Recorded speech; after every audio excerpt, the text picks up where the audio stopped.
everybody? Welcome. This is Dion, better known as Dion the Broker, and this is episode 4. So, I'm excited. I have another guest here. Before I get started and everything, I'm going to start it just like I always started. For those who have never been on my show before, who have never seen me a day in your life, I am Dion Lee. I work in the finance industry and I work with a number of different things. What we're going to be focusing on today is on life insurance. So we're going to talk about a couple of different things, and I have someone here with me, and I'm going to actually give him the opportunity to introduce himself. So feel free. Yo, my name is K. Sharp Fields, born and raised in Charleston, South Carolina, and it's a pleasure to be on your show. My God, man. So, for those of you who are familiar with South Carolina, you're familiar with Charleston. Love Charleston, man. I love Charleston. I lived there for quite a few years myself, but it's a great area, man. It's a great area to be. So, for those of you who have not had that opportunity, my name is Dion. I do have a website. www.dionthebroker.com, and I do have social media feeds in which I will post them during this video. But let's get into it. So the first question I have for you, K Sharp, is going to be, how did you originally hear about life insurance? And when I say how did you originally hear about it, I want you to think back to your first time you ever even heard the words. Tell me, what was your first introduction to it?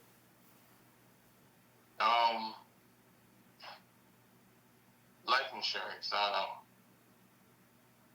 My granddad was in the military, and he had passed in 2004. So, oh, wow. Short version was, he left everything to my granny. So okay. She was in there trying to figure things out at the table. And I'm like, look, what all this paperwork you got? She said it's life insurance. You will learn about it one day when you get older. And that's how the old people left it. So I was just like, all right. Wow. But at the time, I was older. I was like 3 years out of high school. Okay. Yeah. And they just left it like that. Yeah. I mean, she didn't go into detail. She was like, just like that. You'll learn about it when you get older. Like, she already knew that I have to hear about it when I got older, not like 22, 23 years old. I'm like, okay. I guess I just walked away from it like, I guess you're right. I'll deal with it in a later time. Gotcha. So now you're obviously older and you know more about it. So let me ask you this question. So you mentioned that your grandfather and your grandmother kind of introduced you to it. That's how you kind of first heard about it.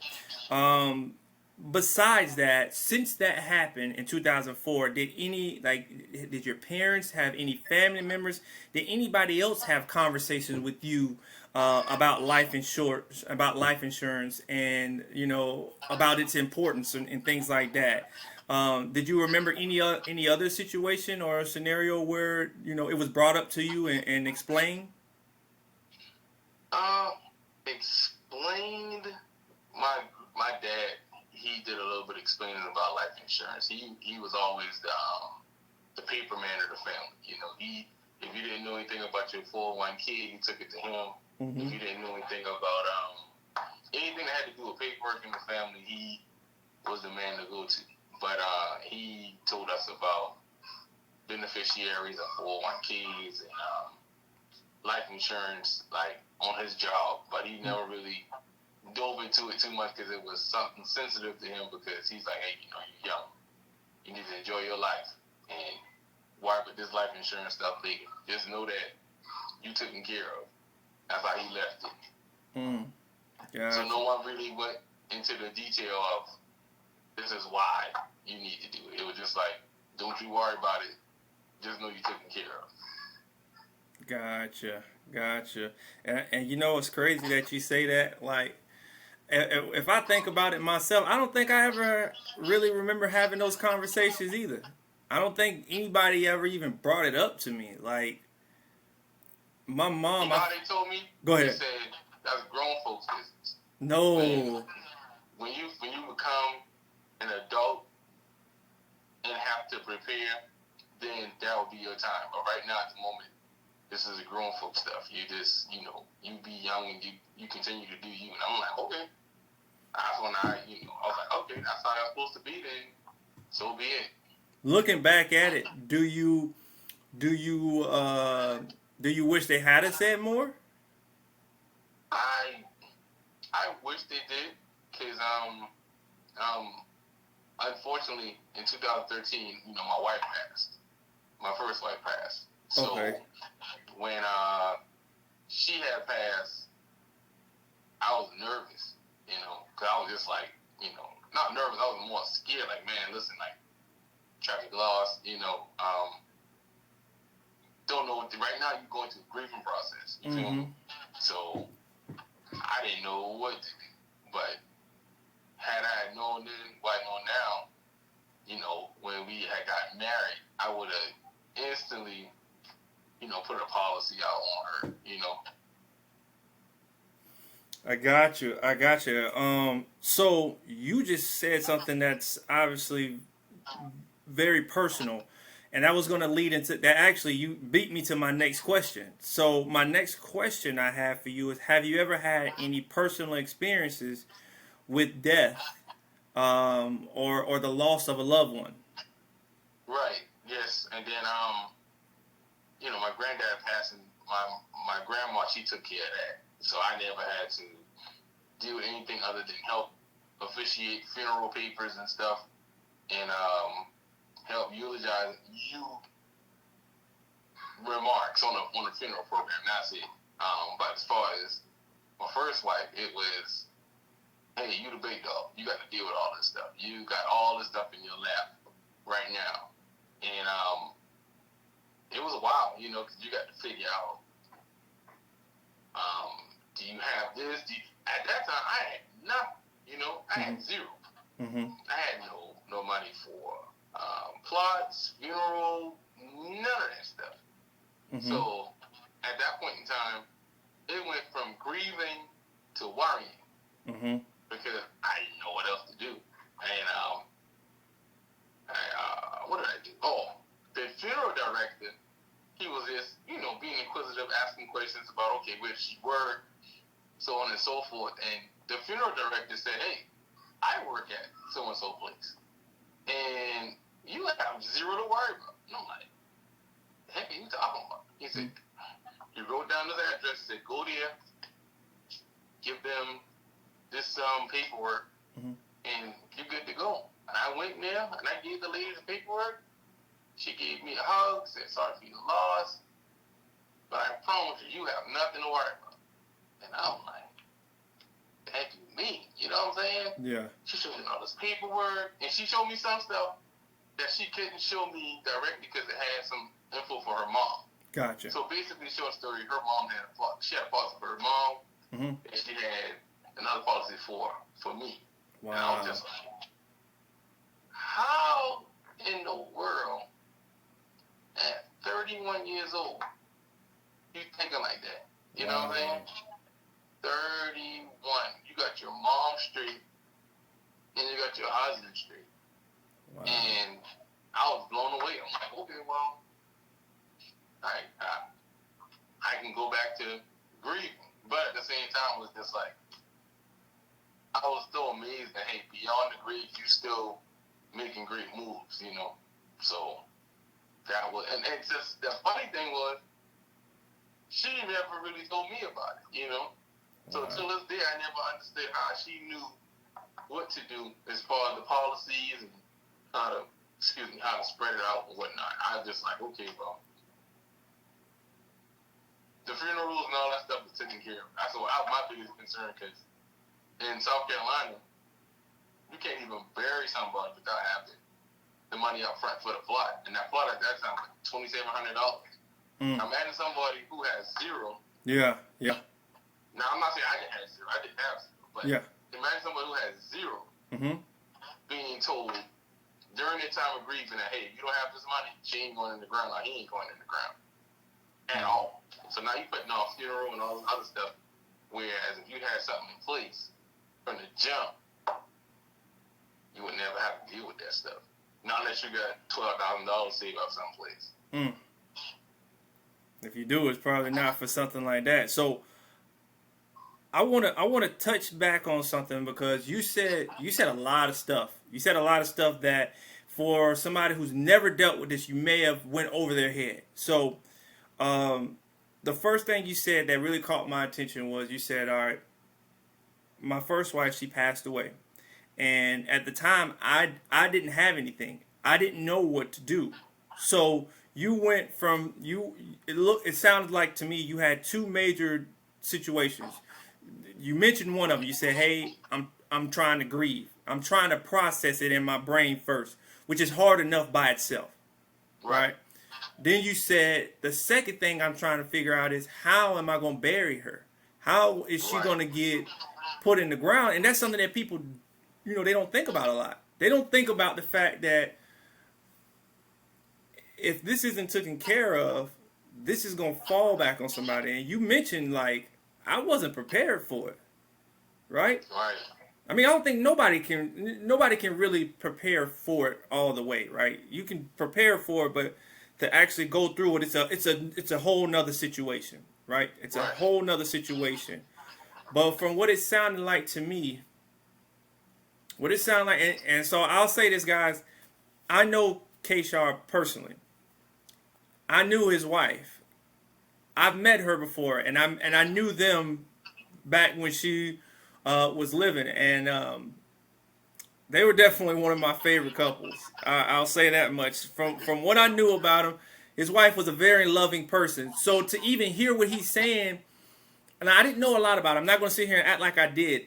But from what I saw from them as a couple, and from what I saw from her from the time I met her, I'll say this much. It don't sound surprising to me to hear that she did what she did. Like, this was all new to me, finding out what you're telling me right now, right? I knew a little bit. I knew about the passing, but I didn't know about how everything happened. And what that tells me is that she was being responsible and going further than what many other people would do. She wanted to make sure not only did she take care of you, she also took care of her mom, which, man, that's like that kind of gives me like goosebumps, because sometimes when you're young, you said some stuff earlier. It's a grown folk business. I'm going to tell you guys, in your 20s and 30s, you're still young. People will say, oh, I'm old. You ain't old. In your 20s and 30s, you're still young, right? A lot of us are still thinking about ourselves. We're not really thinking about other people. But when you do plan things properly, you can literally change your loved one's life and those around you by making these good decisions, right? So you said you didn't even know she had it. No, I did not. Listen, you saying I didn't know. I did not. Because for me, working at that time, you're young, you working in these regular jobs and stuff. She had just started her career. I had just started mine as well. But to go into a place, I guess that was I forgot what office that was, but to go in there and for her to embrace me and, say sorry for your loss, and to hand me a manila folder in my hand and say, you have zero to worry about. I promise you that. I'm just like, I don't know what that means. You know what I'm saying? I'm just like, still going through the process. It was like 24 hours after they pronounced her, deceased. So, she said, I can't go through all that stuff with you. You can look at it on your own. But I promise you, you're good to go. So when I went, took paperwork, to her mom, she said, you know what? We're going to make sure she go out in the right way. But at the same time, this is good for us because you don't have to worry about running here to get money or running there to get money. It's like it's already taken care of when you have a policy in place. You got some folks that try to talk you off the edge by not getting one. It's just like, if you don't get one, then what? You know what I'm saying? Then you pass that burden on to the next person because they go to the next account. That's a fact. There's no ifs, ands, or buts about it. Like, there's no question they're gonna go to the next of kin because you have to deal with that, and it's not fair to the family that's grieving to have to worry about what you have. Like, this is your life. Prepare for your life, even to the end. Don't have people who are grieving over you to worry about you. And that's what she did, man. And she taught me a valuable lesson. And I to this day, like, as you know, Dion, I've moved on, got a big family. My wife, man, she is an amazing person. She don't play with that policy stuff. Like, she is like my dad. My dad, she goes and looks at everything, and she highlights it. And she goes back into the office, HR, like, hey, listen, I got some questions. I need to see this, and why is this going on? And I'll ever be grateful to her. But we now have policies on our children. We got policies on each other, and that's it. Yeah. So whenever something happens, you don't have to worry about a single thing.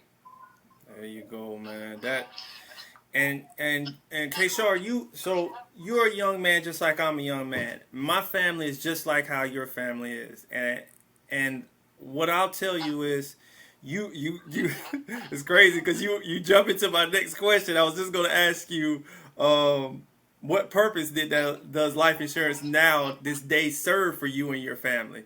What does it do for you and your wife to have those policies in place? Let's go from there. Policies.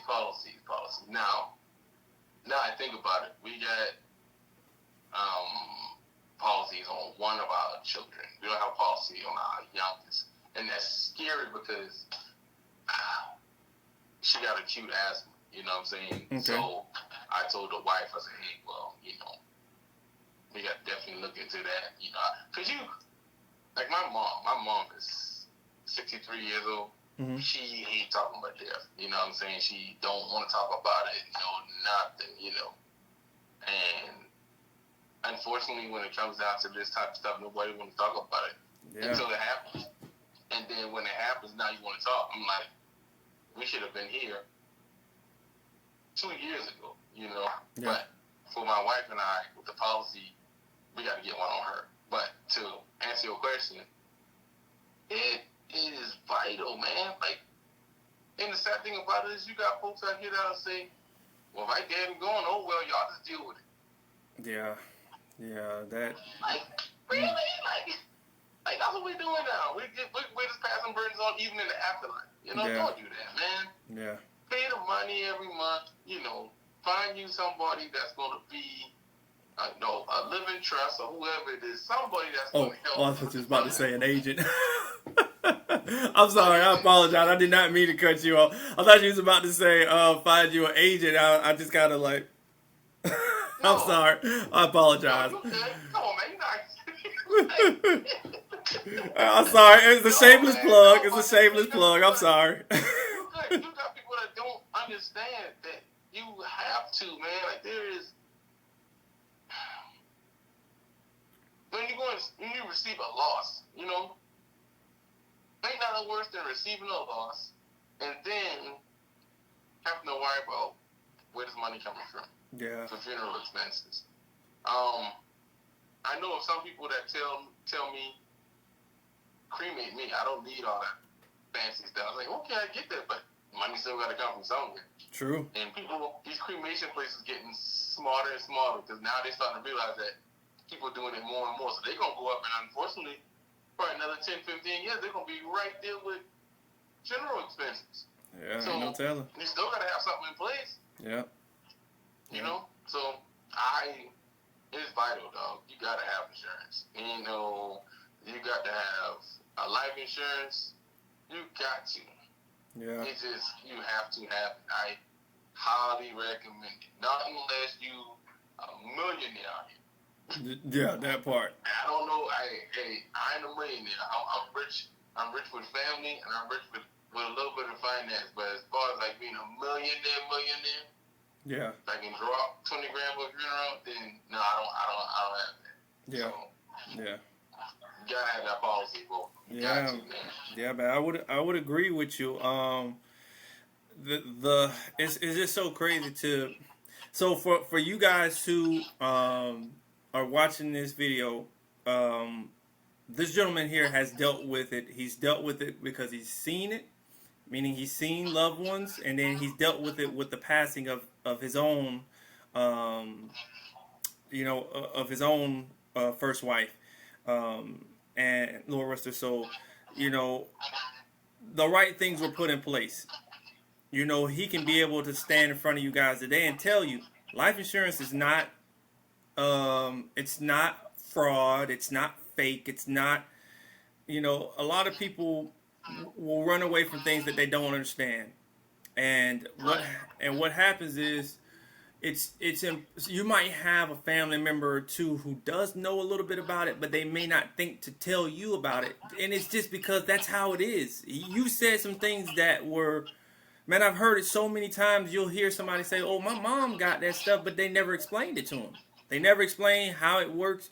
And what I'm trying to do with this platform is just give people the opportunity to hear people who are, normal people who are, around their age, maybe younger, maybe older, whatever the case may be, and see like, okay, I deal with this too. I've dealt with this, and this is how we did it. This is how me and my wife are handling, or this is how me and my children are handling it. Right? Right. It's important to have these conversations, guys, because you don't want to leave things to chance, because you might have one family member, and I'm just throwing out something because I dealt with this a lot in my career and working with people. You might have one family member who they don't mind having the policies on people. They'd rather have the peace of mind. You might have a family member who may not be as responsible. Those family members, it's okay to partner together and figure those things out, right? Like, I seriously have seen aunties that have policies on everybody. I've seen grandmas and grandpas, they got policies on everybody. And it's important. Granted, I would say it's important if you're an adult to have your own policy, but have the conversations with other family members too, because they can help confirm to you, it is important. I do have it. This is the route I took. And that'll kind of help give you that confirmation, like, man, maybe I do need to look into this, because that's something I deal with a lot with people, again, who are in their 30s and below, is that they've never had the conversation, so they don't think it's important, because too, they don't understand it, right? They don't understand it, and they don't know what it can do. And what I've learned from living this life is that at the end of the day, relationships make life worth living, right? So if you love somebody, what better way to leave that parting gift that says, I love you, than to have something in place? Like, Keisha, you know how you felt when you got that envelope, when you found out what you found out.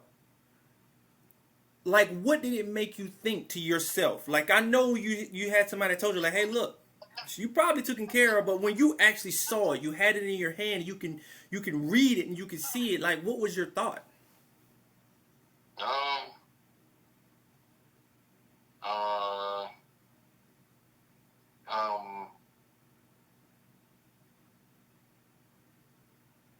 It was a eye-opening experience, to say the least, because what happens is when you're in that moment and you're trying to figure out, okay, I have to figure out who does this, who's dealing with that. It's like one of them check boxes, one of those boxes that got checked off, not just instantly, but it checked up like a million other boxes at one time with one piece of paper. Man, that's amazing the way you put that. And I was just like, wow, okay, well, I don't have to worry about any of these things. The biggest word, to sum it all up, is finances. Mm-hmm. That was the least of my worry. Now it's like, hey, let me reach out to classmates, friends, other things, just to let them know of the passing. Because now that I don't have to worry about, you know, because at that point in time, you got to figure out, who's doing this, check on Mom, make sure she's okay. And there's nothing worse than adding the burden of not having to that list. Yeah. So, but that was like, okay, cool. That box is checked off. There's nothing to worry about with that. So what we have to do now is just figure out what else we need to do to make this homegoing service and the rest of our life, okay. Because unfortunately, it'll never be okay, because you just lost someone. Yeah. That's a loss. But with time, things get a little better. That's what we hope. But at the same time, at least at that moment in time, that part is taken care of. Like you can look, I might be talking on tangent, you can look that funeral home band in the face and like, look at it, bro. We got this, we need this. You can talk with confidence. Because I've seen people go in funeral homes and they got their head down, like, I don't know, I don't have any money, can you help us out? And I didn't have that problem at all. I looked in the face, this is what we want. Let me show you this piece of paper, this is what we got. And you're like, oh, okay, cool, well, what we gonna do? Like, you know what we gonna do. We're gonna take care of this thing, but you don't have to worry about your money. Your money good. Yeah. And that was a beautiful thing. Yeah. I can't thank, her enough. And from that point, I learned that we gotta have it, man. I talk to my mom about it all the time. Now, she understands. Not to say that she doesn't have a policy, it's just that she understands now, what she needs to do because she's getting older. Yeah. You can't just leave nobody hanging without knowing, okay, here's what's going on. Yeah. And that's another thing too. You might have to start talking about people. Okay, well you got policy, but what are we to do when you have? Like how I know my mom had a policy, but I don't know where it is. You got some people who still got money sitting out there they don't even know. Oh, man, you said a mouthful. Believe it or not, there is. Man, there's millions and billions. There's millions of dollars that go unclaimed in life insurance policies because of reasons like that. Because people pass away, accounts get closed, nobody ever contacts these companies. If those payments aren't coming through anymore, they don't know that person passed away unless they get contacted, unless they get that death certificate. They don't know. They gotta have that stuff, right? And if you got somebody who does not tell their family, oh, I got a policy with Lincoln, I got a policy with Primerica, I got a policy with whoever, right? Northwestern Mutual, whoever the company is. If you don't tell them you have it, how can you expect for that person or that loved one to take care of that? Right. So you definitely just spoke on something that was very important. So, K-Shot, I wanna leave this last little part, this last little question for you. Any last thoughts or advice that you want to share with anybody who might be on the fence about getting life insurance? What would you tell them if there's any advice or any suggestions that you can make to that person who might not know whether they want to make this, commitment? They might feel like, man, I got enough bills. I don't want another bill. Things are tight as it is. Tell them or share with them what you would want to say to them for the people who may be on the fence about this. First off, your bills, is something that you go through every month. The problem is you don't go through death every month. Death is guaranteed, just like bills. But unlike bills, that death comes once, and that's like the biggest thing that everybody has to deal with during that time. You don't want to make finances another thing they have to deal with. And if you care for your loved ones like you care for yourself, I would advise you to get it, because when you go through it, it's tough, because it's twofold. Unfortunately, you're not here. You can't help with nothing. And at the same time, they have to deal with everything. Yep. From figuring out what you wanted, from, policies to everything. I don't know if I'm going off on a tangent talking about wills and stuff, but it's like stuff like that I got to do better with, because my wife, she has something drummed up in on my end, I got something, but it ain't in stone. But those things have to be put in place because what happens, you pass, unfortunately, and that person has to deal with it. And that is so unfair for somebody to have to deal with that. And on top of that, dealing with grieving. Like I said before, with my first wife, I didn't have to deal, I had the luxury of not having to deal with any financial stuff because, you know, she took care of that. And some people look at it as, oh, well, you know, you benefiting off of it or whatever. Like, that's not true. You know what I'm saying? Like, policies go in number. You know, you can have a 10,000, 5,000, 20,000, whatever, you know, and that's just how it goes, you know. But if you got something better than nothing, yes, you know, sir. you can get the lowest of them all, but you got to have something, you know. But at the same time, if you know how you are in life, don't wait till, you know, you go to start be cheap on yourself. Like, get something that you know that'll take care of your people. Even when you start dealing with family, you know, you're a husband, you got kids. You're not gonna tell me you're gonna get a life insurance policy for $10,000 or $15,000. Because guess what? When you go, your income goes as well. Yes, sir. So yes, they sir. have to have something to supplement that in some kind of way until they can adjust with new life. And you can't do that when you're going out there buying a. I mean, you got to start from somewhere too. But yeah. Come on, you know that this $5,000, $10,000 policy ain't gonna cut it. You know what I'm saying? Just make sure that your family taken care of. You know, and that's all I really can say because I don't know where to begin with other folks that just don't get it. You know, and the sad thing about it is they probably won't get it until they're gone. Then when they're gone, it's too late. Yeah. Don't wait till it's too late to allow your family to have to suffer twice.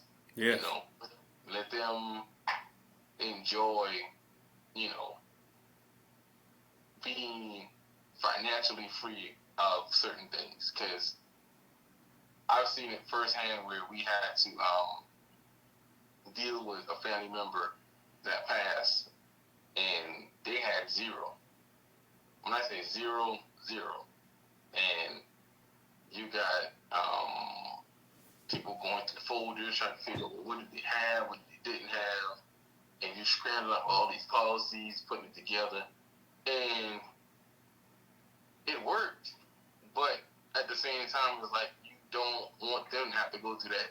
I've been through it at least 3 or 4 times. Each one was different, you know. Mm-hmm. And the worst of them all was the one that had nothing. Absolutely nothing. And somebody has to walk into a funeral home saying, hey, I want to bury my significant other with nothing. You know, what do? You know, and, you know, people have to go and pay. And it's tragic, man. But I know for a fact that you got to have it, boy. You got to have that life insurance, man. You need to have it. I would agree with you, man. Kay, thank you so much, man, for taking your time out of your day.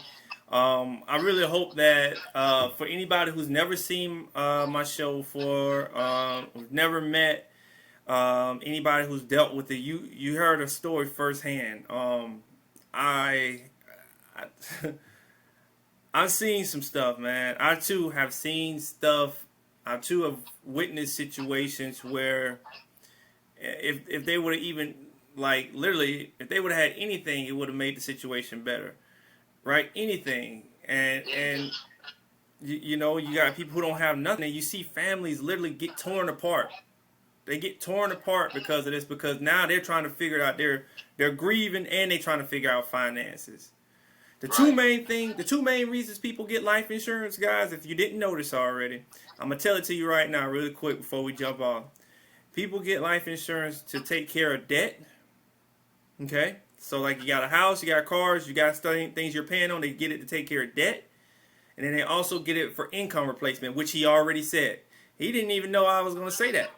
But income replacement is one of them, because if you're living a certain lifestyle and that person is bringing in so much money, if that person is gone, that income is gone. They now can no longer live that lifestyle if that person is gone. So they may have to lose the stuff that they had. They might have to lose the house. They may have to lose the cars. That may alter everything, and that's insult to injury when you've already lost somebody you love. To now, I not only lost the person I love, now I'm losing the house that we got together. I'm losing the furniture that we picked out together. I'm losing the cars that we picked out. It's a lot. It's a lot. So for those who are out there who've never seen these episodes before, who've never heard of me, never heard of any of this stuff, I hope this helps you guys in making sound decisions. I hope this makes you go do some more research. I hope it makes you look into the current policies you have. Look at your policies now. See if it's enough. See if it's enough. See if you need to change your beneficiaries. Some people have old beneficiaries that somebody may have been dating, somebody who might have passed away, right? Right. So take this time when you guys see these kind of episodes and use it to your advantage. Thank you guys for chiming in. Thank you, Kay, for sharing your experience, man. I don't take that for granted. Thank you, man. Much love to everybody who joined. Again, my website is www.dionthebroker.com. If you guys have questions and you want to talk to me specifically, I can help you. I'm licensed in North Carolina, South Carolina, Virginia, California, and Georgia. So I'm licensed in a lot of different states, and I can work with people from any of those states. And I will get licensed in more if we have people who are out of state who want to talk. So thank you guys for chiming in. Thank you again, Kate. And you guys have a great rest of your day. Peace. Thank you.